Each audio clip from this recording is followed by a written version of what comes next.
안녕하십니까. 2022 로봇 플러스 제1차 세미나 모더레이터를 맡은 로봇신문 조규남 대표입니다. 오늘 1차 세미나 주제는 스마트 팩토리입니다. 근래 일부 기업들이 미래형 공장인 스마트 팩토리를 현실화시키면서 최적화된 생산 방식으로 경쟁력을 갖춰가자 기업들의 관심이 집중되고 있습니다. 스마트 팩토리란 공장 내 설비와 기계에 사물 인터넷을 설치하여 공정 데이터를 실시간으로 수집하고 이를 분석해 목적된 바에 따라 스스로 제어할 수 있는 공장을 말합니다. 스마트 팩토리는 완전히 새로운 개념이라기보다는 공장 자동화가 한층 더 진화된 모습이라고 할 수 있겠습니다. 오늘 1차 세미나 첫 번째 강의는 한국전자통신연구원 박종현 박사가 미래 스마트 팩토리 유망 서비스를 주제로 강의해 주시겠습니다. 박종현 박사님은 고려대학교 경제학과를 졸업하고 카이스트 IT 비즈니스 석사, 성균관대학교에서 기술경영학으로 박사 학위를 받으셨습니다. 현재 한국전자통신연구원 책임연구원으로 근무하고 계십니다. 그럼 강연을 청해 듣도록 하겠습니다.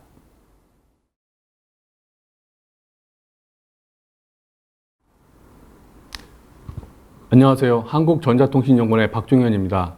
제가 오늘 발표할 주제는 스마트 팩토리 전개와 유망 서비스 중심으로 말씀드리도록 하겠습니다. 제가 오늘 발표할 주제는 다음과 같은 목차로 발표를 하도록 하겠습니다.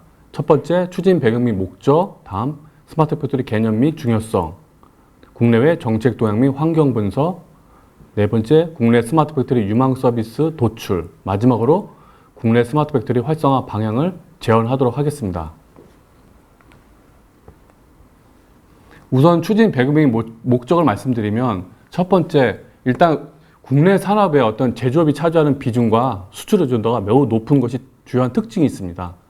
보시다시피 우리나라의 GDP 대비 제조업의 비중은 27.5%를 차지하고, 또한 총 수출에서 제조업이 차지하는 비중이 97.3%로 절대적으로 차지하기 때문에 우리나라는 제조업 중심의 어떤 국가, 그리고 이를 제조업 중심의 어떤 성장을 이루어야 된다는, 우리 경쟁력을 강화하는 어떤 그러한 특징을 가지고 있습니다. 또한 4차 산업혁명의 어떤 핵심인 제조업의 어떤 디지털 전환, 이런 것들이 많이 가속화되면서 그 제조업의 어떤 중요성은 더욱 커지고 있는 상황입니다. 두 번째, 제조업과 ICT의 어떤 융합, 결합, 이런 측면이 있고, 또 한 번은 ESG 많이 요새 강조되고 있죠. 그 친환경 제조에 대한 관심이 많이 증대되면서 제조업의 어떤 디지털 전환뿐만 아니라 탄소 중립 구현을 위한 스마트 팩토리, 즉 제조에서 어떤 새로운 혁신적인 서비스나 솔루션 개발, 이런 것들에 대한 필요성이 많이 증대하고 있는 상황입니다. 세 번째는 기존 어떤 인공지능 기술, 빅데이터, 지능형 로봇 서비스 이런 뿐만 아니라 그 제조 자체의 어떤 오퍼레이팅 테크놀로지, OT 기술, 이런 것들도 많이 빠르게 발전하는 상황에서 소비자 수요 또한 매우 다양하게, 이전과는 다르게 많은 개별 측면뿐만 아니라 다양한 어떤 소비자의 어떤 다양한 패턴들이 보이고 있는 상황입니다.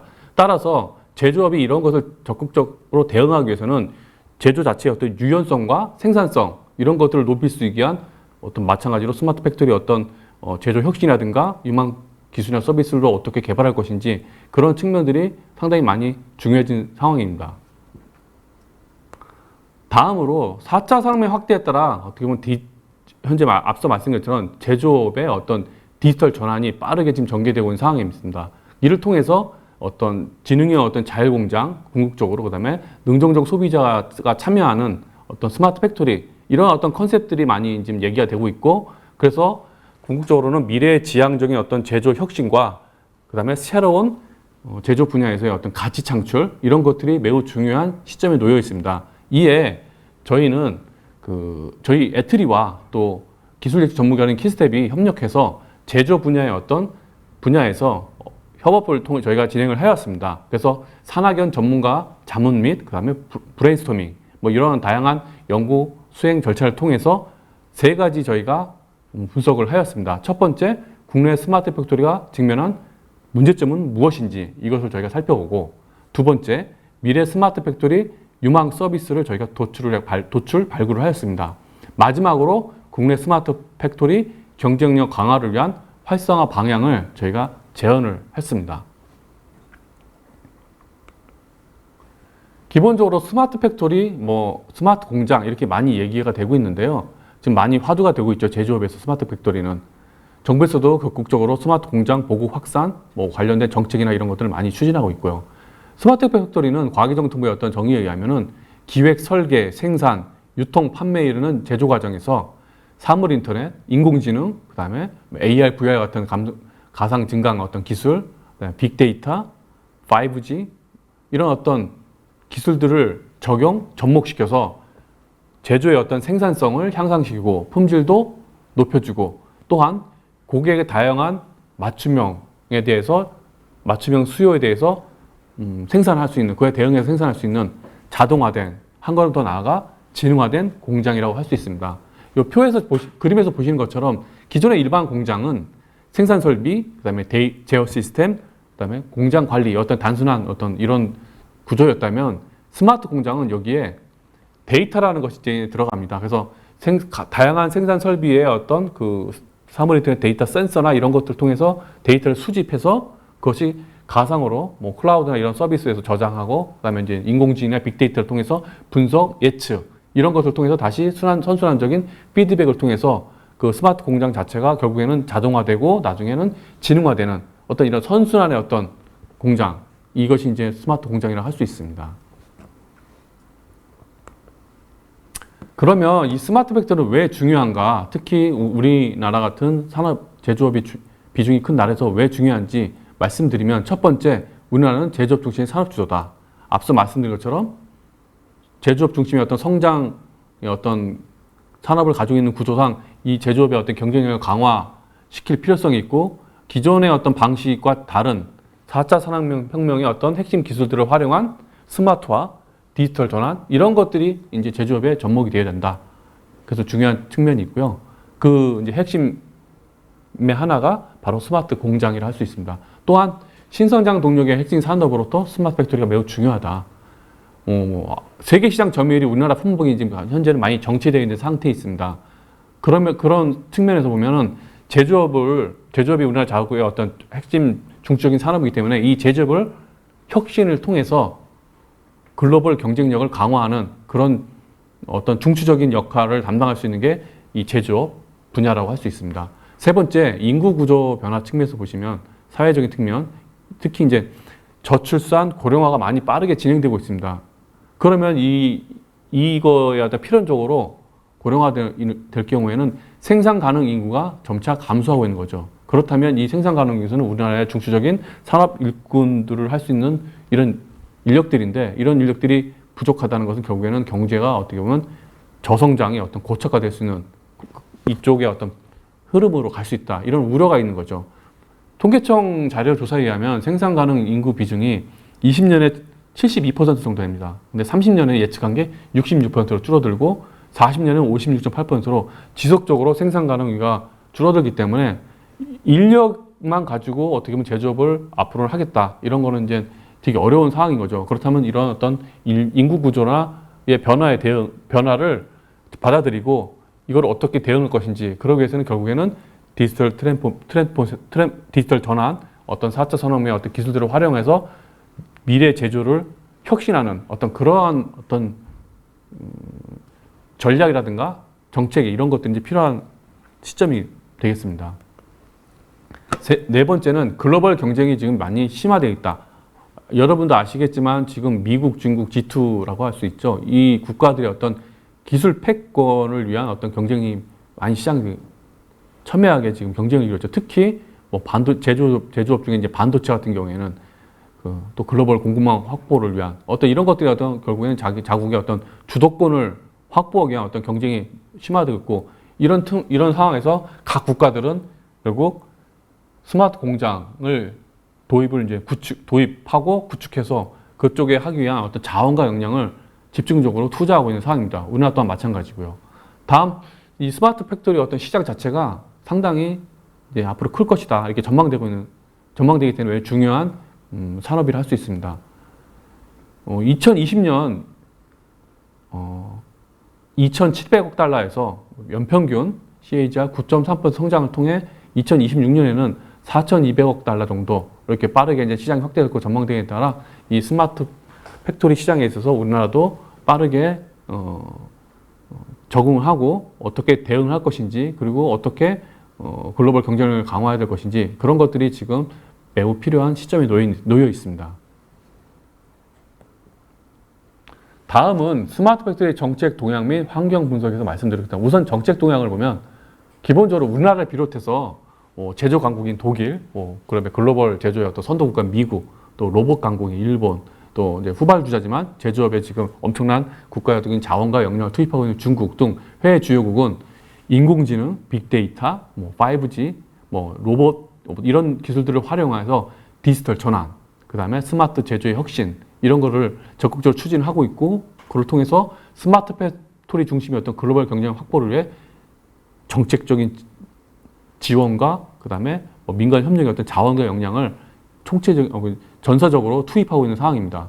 독일을 보면 살펴보면 독일은 일찍이 이제 인더스트리 4.0 전략을 발표를 했었죠. 그래서 전통 산업과 IT 시스템을 통합한 어떤 생산 공정의 개선을 추구하는 어떤 전략을 먼저 발표했었고, 그 이후에 이제 플랫폼 인더스트리 4.0 전략, 최근에 이제 2030년 비전 포 인더스트리 4.0인데, 이것은 이제 G2 대비 글로벌 제조 경량 강화를 위해서 어떻게 보면 혁신적인 어떤 디지털 어떤 생태계 구축에 포커싱돼서 독일은 이제 제조업 쪽에 전략을 이제 강화하고 있고 정책적으로 지원을 추진하고 있으며, 또 미국 같은 경우에는 국가 첨단 제조업 전략 계획을 2012년도에 설립했는데, 첨단 제조업 혁신을 통해 제조 인프라를 우선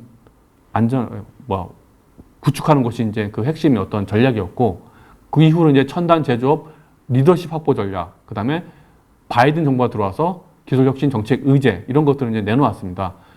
우선 첨단 제조업 리더십 확보 전략 같은 경우에는 이 전산업 부문의 어떤 첨단 제조업의 글로벌 리더십을 확보하겠다. 근데 이것은 결국에는 어떤 측면이냐면 제조업 자체가 국가 안보, 그다음에 경제적 이 두 가지 측면에서 매우 중요하다는 거를, 지금 반도체에 관련돼서 미국이나 경쟁력을 추하고 어떤 기업들을 자국의 어떤 끌어들이는 것 자체가 반도체를 단순히 산업이 아닌 국가 안보와 경제 모두 다 적용시키는 그런 어떤 상황이 전개되고 있기 때문에 미국이 이제 그런 것 측면에서 보면은 일찍이 많이 그런 것들을 강조를 했고, 그 다음에 바이든 정부에서는 첨단 분야의 어떤 제조혁신 지원 정책을 강화를 하고 있습니다. 특히 대학, 기업, 주정부, 지방정부, 연계의 어떤 파트너십 강화와 충분한 재정 지원을 통해서 이제 스마트 제조 전략의 어떤 혁신의 어떤 지원 정책을 강화하고 있습니다.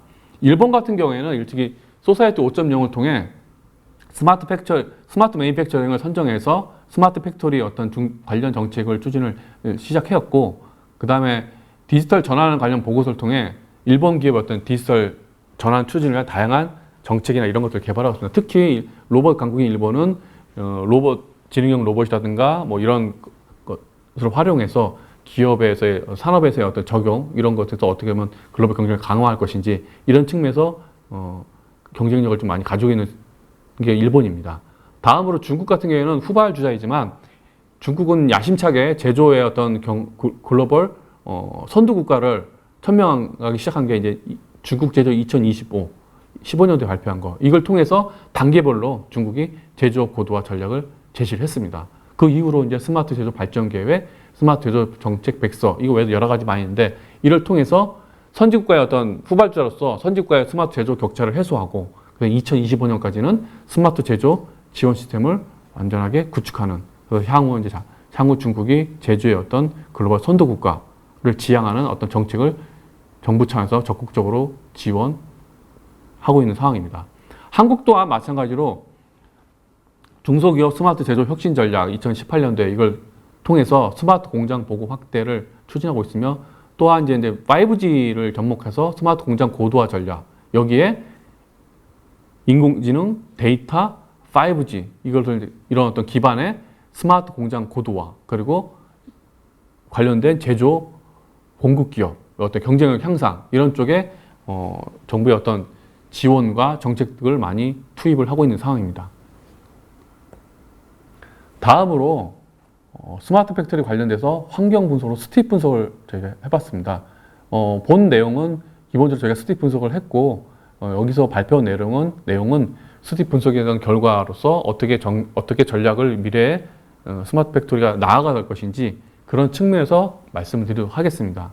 우선 첫 번째 스팁은 사회적으로 일단 고령화 그리고 많은 개인화 측면 이런 것들이 많이 이제 패러다임 패턴이 되고 있는 상황입니다. 그래서 이런 어떤 사회적인 어떤 구조의 어떤 변화에 대응하기 위해서는 기본적으로 중소기업 대상 디지털 전환을 확대시키고 그 다음에 분산 유연 진행형 제조 시스템 이런 어떤 개발들이 필요할 것으로 보입니다. 그다음에 기술 측면에서 보면 인공지능이라든가 뭐 차세대 이동 통신, 디지털 트윈 뭐 이런 어떤 첨단 IT 기술과 제조를 융합화하는 것이 그래서 기술적으로 이제 선제적 투자를 확대하는 것이 필요하다고 할 수 있고요.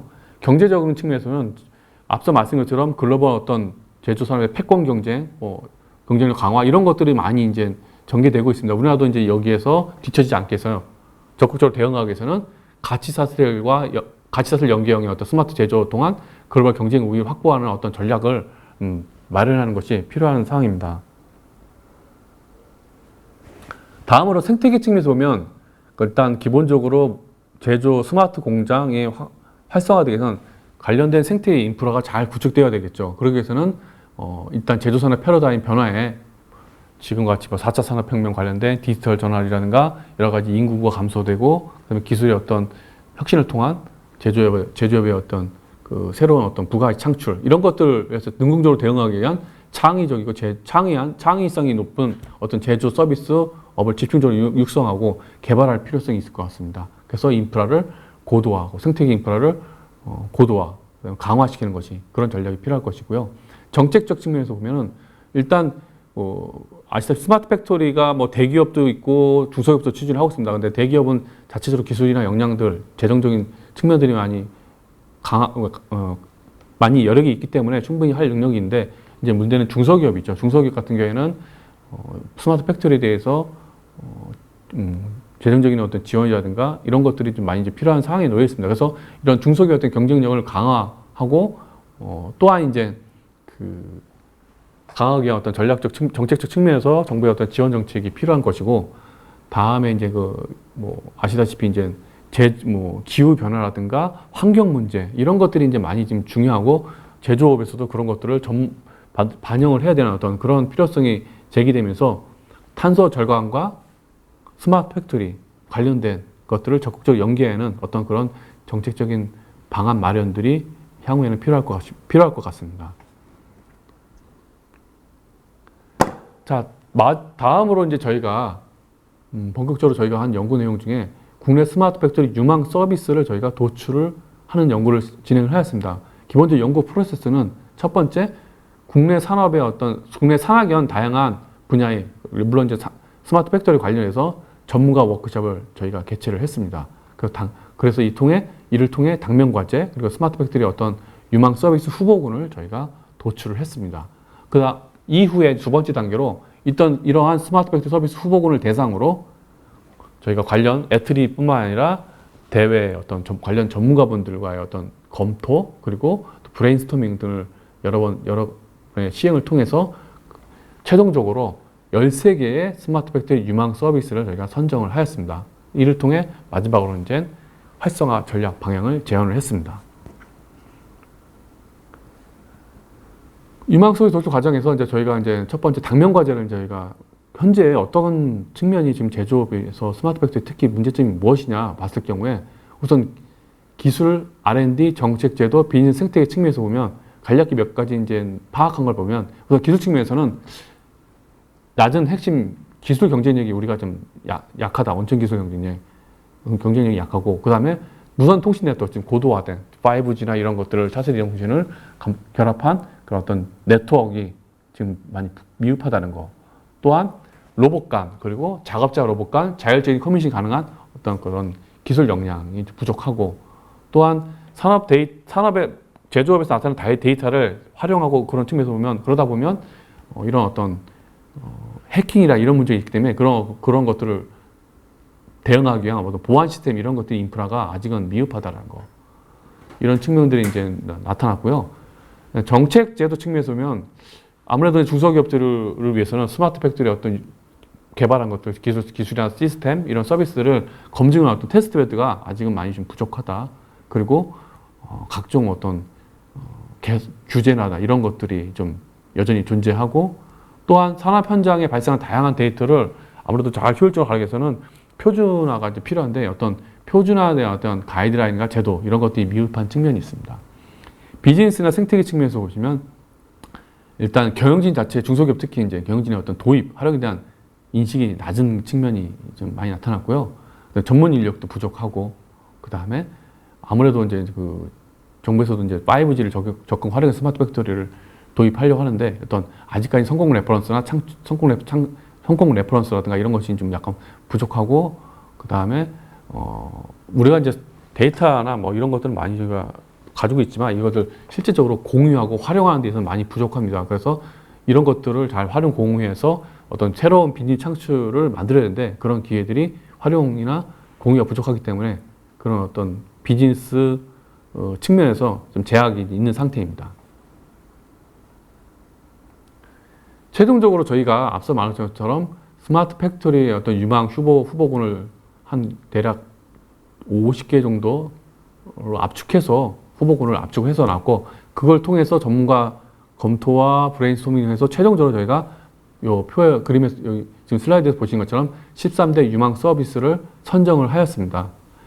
간략히 각 서비스별로 간략한 설명을 말씀드리면, 첫 번째, 자율지능 기반 개인형 맞춤형 디자인 주문 생산 시스템입니다. 이것은 어떻게 보면은 개인의 취향들은 매우 다양하죠. 그리고 취향, 건강 특성, 트렌드, 사회적 주의, 이 많은 어떤 데이터들을 기반으로 인공지능 알고리즘이 자율적으로 스스로 분석해서 예측해서 고객이 선호하는 모양, 용도, 크기, 디자인 등을 반영해서 제품 서비스를 스스로 알아서 인공지능이 디자인으로 주문하고 생산하는 어떤 그런 시스템이 되겠습니다. 그래서 어떻게 보면은 그 기존에는 어떤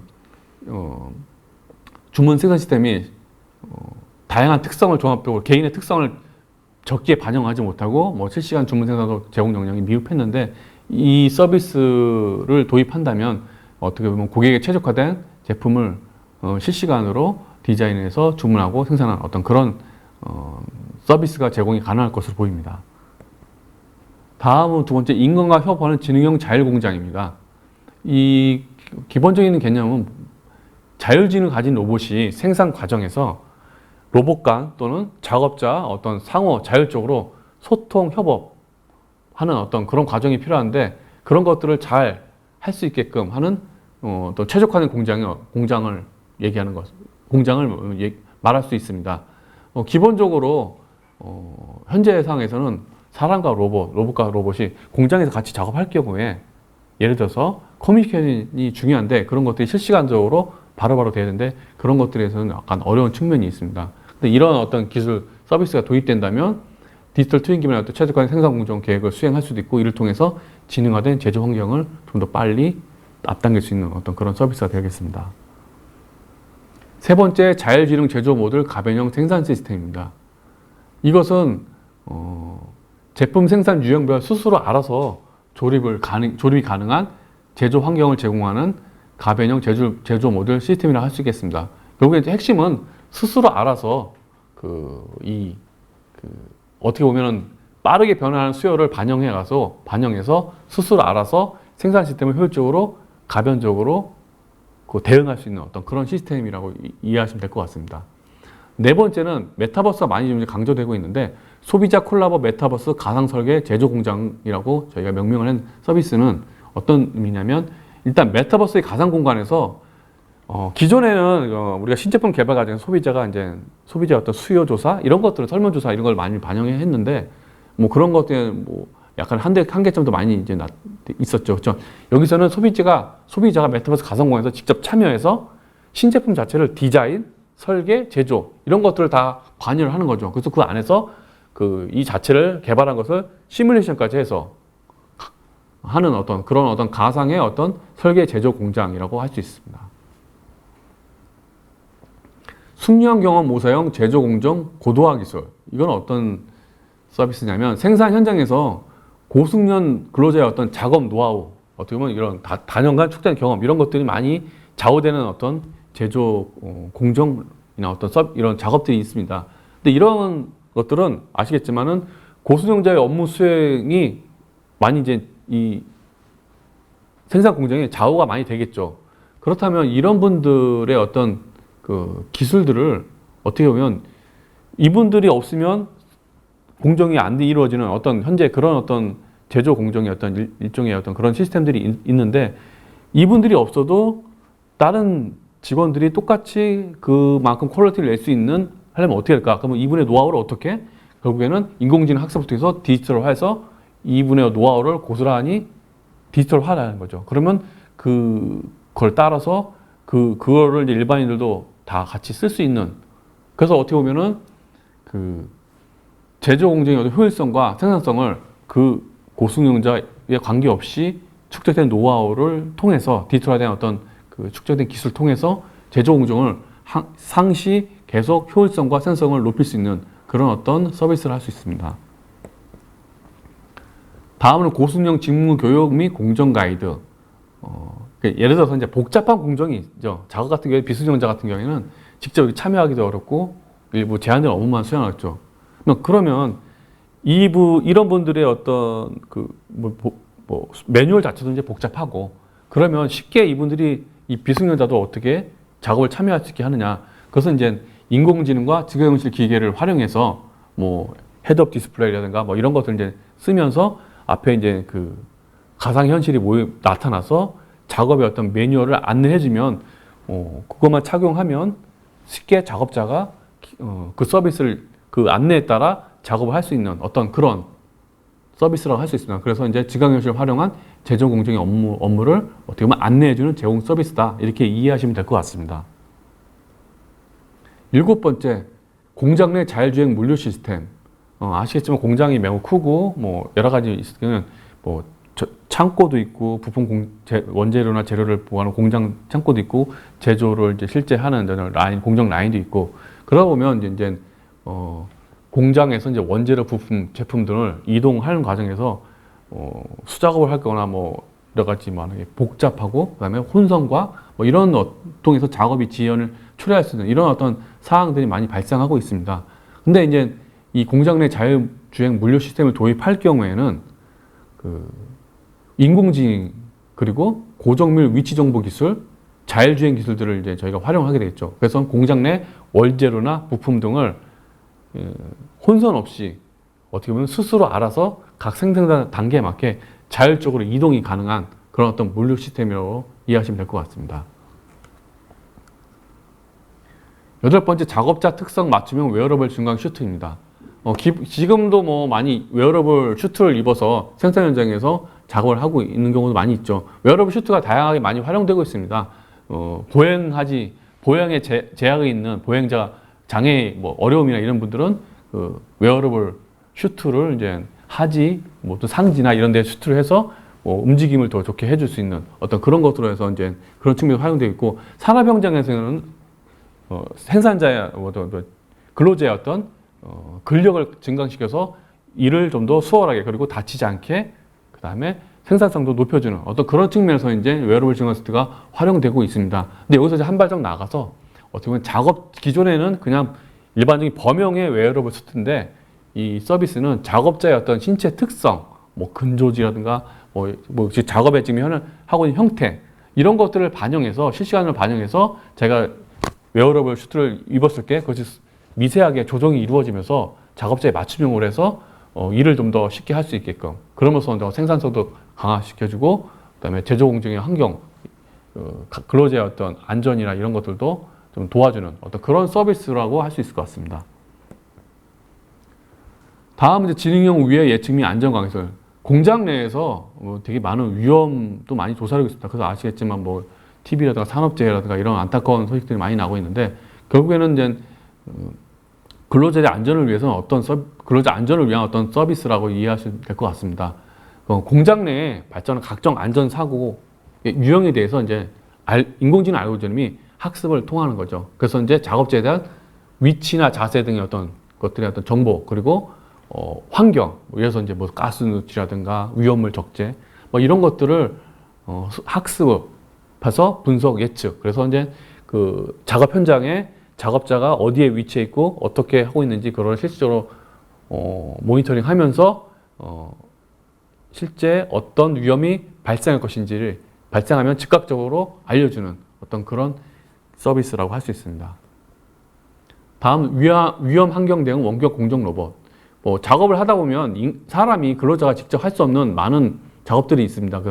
그 부득이하게 위험한 경우에는 사람이 근로자가 직접 할 수 없고 그로 인해 잘못하면 산재도 발생하기 때문에 상당히 그런 측면에서 어떻게 보면 로봇을 활용하는 거죠. 이거에 맞춤형 로봇. 그래서 원격으로 그런 어떤 위험에 노출된 생산 현장에 로봇을 투입해서 작업을 함으로써 근로자의 어떤 산재를 예방시키고 업무도 효율성을 향상시키는 어떤 특수 환경 맞춤형 로봇이라고 이해하시면 될 것 같습니다. 다음은 탄소 인터넷 기반 온실가스 저감 시스템. 지금 먼저 탄소 많이 이제 기업에서 탄소세 탄소를 많이 저감시키는 어떤 그런 어떤 정책이라든가 이런 것들이 많이 좀 압박을 가하고 그런 것들이 이제 많이 활성화되고 있는데요. 기본적으로 제조 현장에서 각종 기기 설비로부터 발생한 탄소 데이터를 얻을 수 있으나 기본적으로 이제 분석이나 어떤 그걸 활용하는 대응력이 좀 약간 미흡한 측면이 있습니다. 그래서 이 서비스는 공장 내 탄소 발생을 어떻게 보면 실시간 모니터링하고 그 다음에 이를 통해 습득한 정보를 인공지능 학습을 통해서 자율적으로 탄소 발생을 예측 시뮬레이션을 함으로써 공장 내 어떻게 보면 탄소의 어떤 저감할 수 있는 어떤 그런 환경을 만드는 그런 어떤 시스템이라고 할 수 있습니다. 다음은 이제 보안 측면에서 보면 블록체인 기반 고도화된 스마트 제조 보안 시스템입니다. 아시다시피 제조 전주기 과정에서 보면은 다양한 어떤 기계 설비 공장에서 산업 데이터들이 많이 나오고 있죠. 근데 이런 것들을 활용하는 인공지능 이런 분석 데이터를 해서 활용하고 예측하고 그런 과정에서 보면은 어떻게 보면 데이터에 대한 위조, 해킹, 변조 이런 것들이 이제 나타나서 보안의 어떤 취약성을 노출될 수 있는 측면이 있습니다. 그래서 이런 것들을 어떻게 보면은 보안에 취약된 것을 블록체인 기술을 도입해서 좀 더 고도화된 스마트 제조 보안을 제공하자 그런 어떤 서비스로 이해하시면 될 것 같습니다. 마지막으로 글로벌 능동형 공급체인 예측 및 대응 시스템입니다. 이것은 여러분 아시죠? 코로나 팬데믹 이게 예기치 않은 어떤 감염병의 어떤 증가 그리고 이로 인해서 글로벌 공급망이 또 많이 붕괴되고 이런 것도 예기치 못한 문제가 이제 제조 관련돼서 발생하고 있는 거죠. 이런 불가피한 상황에서 그렇다면 지금 우리가 이제 그런 어떤 걸 경험했는데 앞으로는 이런 것이 또 발생할 수 있는 어떤 그런 측면들이 충분히 있기 때문에 미리미리 사전적으로 대응하는 측면에서 보면은 대응하기 위해서는 이런 어떤 글로벌 공급망 가치 사슬의 어떤 문제가 발생할 경우 즉각적으로 원료나 부품을 할 수 있는 어떤 공급기업의 어떤 공급기업에 대해서 실시간 자율적 예측, 어떤 공급기업이 어떤 서비스로 어떤 공급을 하고 있는지 그런 것들을 예측하고 선정을 해주는 거죠. A, B, C, D 여러 기업이 있는데 A 기업이 우리에 좀 더 적합하다, 빨리 공급도 될 수 있고 품질도 좋고 이런 것들을 연결해주는 플랫폼이라고 할 수 있을 것 같습니다. 즉 다시 말하면 단순한 수요의 공급 어떤 이런 차원을 연결을 넘어 가상 환경에서 시뮬레이션을 통해 우리가 찾고자 하는 공급 기업을 기술적으로 경제적으로 검증 후에 공급망과 연결을 지어지는 어떤 플랫폼이라고 할 수 있습니다. 자, 지금까지 유명 서비스 도출했고 그렇다면 이제 당면과제도 앞서 살펴보았고 여러 가지 관련된 내용들을 종합적으로 해서 국내 스마트 팩토리 활성화 방향을 기술, 정책, 제도, 산업 생태계 측면에서 간략히 말씀드리면 우선 기술적 측면에서는 일단 제조 관련된 시장 환경 변화가 많이 있고 그다음에 기술 혁신에 대한 능동적 대응을 위해서는 기본적으로 우리가 첨단 디지털 기술 중심으로 기술 역량을 강화하는 것이 필요하고 생산성 향상을 위해선 공정 개선 솔루션이라든가 이런 서비스 개발 이런 것들이 많이 활성화되어야겠다. 예를 들어서 AR 기반 예측 기술과 디지털 트윈 시뮬레이션 접목을 통한 어떤 솔루션 개발이라든가 그다음에 아무래도 산업 현장에서 보면 대용량의 어떤 실감 데이터도 이제 많이 나타날 수 있기 때문에 그런 것들을 빠르게 전송 가능하고 지연 없이 그러기 위해서는 뭐 5G나 향후 이제 6G 이런 기술의 어떤 도기 도입 이런 것들이 필요할 것이고요. 공장 내 작업자와 자율주행 로봇과의 어떤 커뮤니케이션 관련된 기술 역량 확보 뭐 이런 어떤 측면들이 이제 기술 개발에 포커싱을 해야 될 필요성이 있고요. 정책 제도 측면에서 보면은 아무래도 스마트 팩토리 조기 확산을 위해서는 데이터 표준 그런 걸 많이 미입했는데 이런 데이터 표준을 마련해주고 중소기업들을 위해서 테스트 베드를 많이 제공해주고 그다음에 어떤 관련된 지원 정책 예를 들어서 산업 데이터 같은 게 표준화 제도 마련 그다음에 기업 맞춤형 테스트 베드 구축과 관련된 지원 정책 각종 규제 완화 이런 것들이 이제 필요할 것입니다. 마지막으로 산업 생태계 측면에서 보면은 아무래도 이제 산업 생태계 측면에서 볼 때 국내 스마트 팩토리 경쟁력 강화를 위해서는 뭐 어떤 공급 솔루션, 그다음에 SI 등 산업체계 조성 및 미래의 이제 변화하는 제조업 환경을 어떻게 보면 선도할 수 있는 서비스의 어떤 조기 아니면 빠른 선제적 확산이 하기 위한 어떤 노력이 필요할 것입니다. 예를 들어서 지금 많이 좀 기업의 아까 예를 먼저 말씀드렸지만 기업 내부의 어떤 스마트 도입, 특히 중소기업 같은 인식의 어떤 전환이 인식이 이제 낮은데 그런 어떤 인식 전환 개선을 위한 어떤 교육의 어떤 이런 것들을 좀 더 확대할 필요성이 있을 것 같고 전문 인력 관련된 스마트 팩토리 관련된 전문 인력도 양상하고 그다음에 현재까지는 이제 스마트 팩토리의 어떤 성공 사례가 이것들이 획기적인 혁신적인 어떤 사례가 많이 좀 나오진 않고 있는데 물론 있긴 하지만 좀 더 이제 그런 어떤 성공 사례들을 많이 만들어서 그 레퍼런스를 좀 더 전파하고 확산함으로써 전반적으로 산업 생태계에 전반적으로 스마트 팩토리가 활성화할 수 있는 어떤 그런 어떤 환경을 조성해 주는 게 필요할 것이고요. 다음으로 이제 중요한 것은 이제 마지막으로 소비자가 이제 결국에는 참여를 해야 된다는 거죠. 왜냐하면 가상 공간에 어떤 이런 것을 활용할 수 있기 때문에 가상 공간 통해서 소비자가 직접 참여해서 설계도 하고 시뮬레이션도 예측하면서 그래서 이제 그렇게 함으로써 기업의 입장에서는 좀 더 소비자의 니즈를 반영하는 어떤 제품이나 서비스를 개발하면서 안정적인 어떤 성장의 어떤 기업이 할 수 있는 제조기업이 특히 그런 어떤 생태계 환경을 조성하는 것이 필요할 것으로 보입니다. 지금까지 스마트 팩토리 전개와 그리고 유망 서비스에 관해서 발표를 하였습니다. 감사합니다.